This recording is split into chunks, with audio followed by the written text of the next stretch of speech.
Hey, sweetheart. It's been a couple of nights, so I figure it's time to read you another chapter. And we are almost done with the book of James. We only have 2 more chapters and then we're done. So I'm going to go ahead and read chapter 4 for you.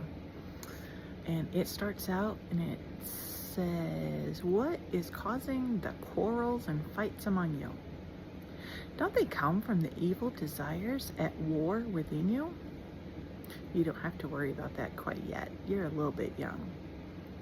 "You want what you don't have, so you scheme and kill to get it.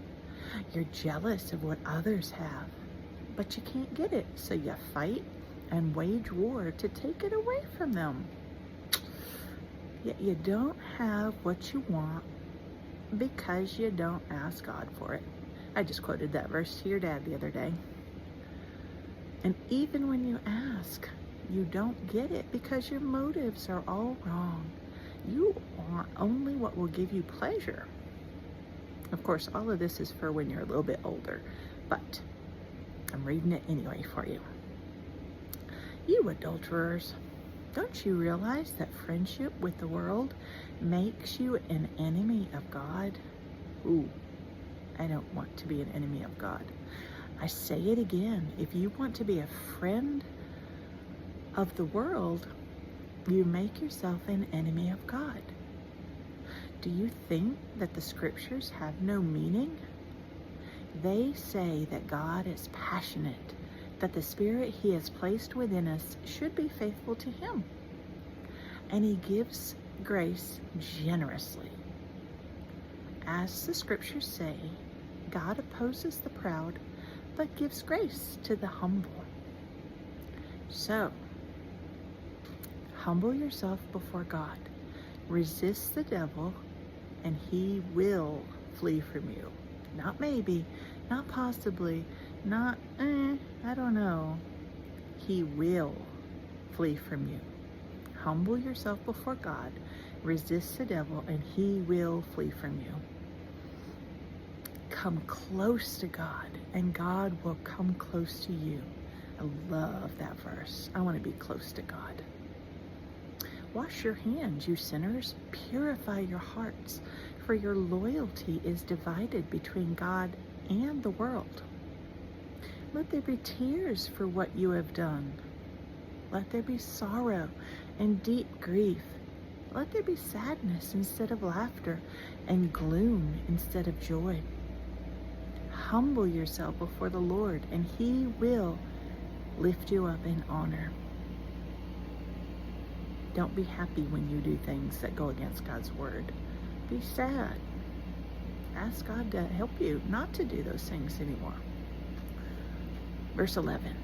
"Don't speak evil against each other, dear brothers and sisters.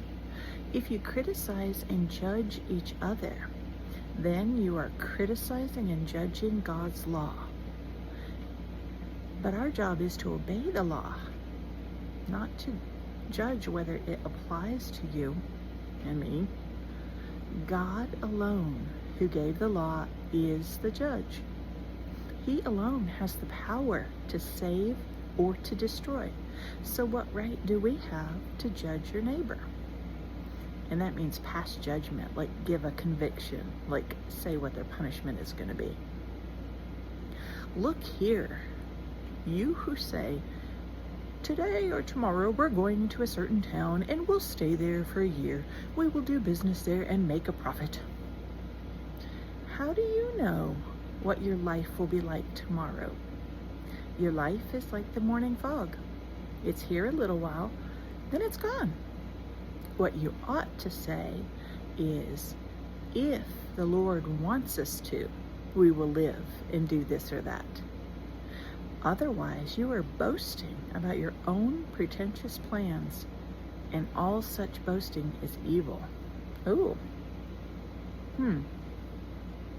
"Remember, it is sin to know what you ought to do and then not do it." So, if God tells you what you ought to do, we ought to do it, right? Right. God tells me a lot of things, and sometimes I argue with him, and sometimes I don't want to do what he tells me to.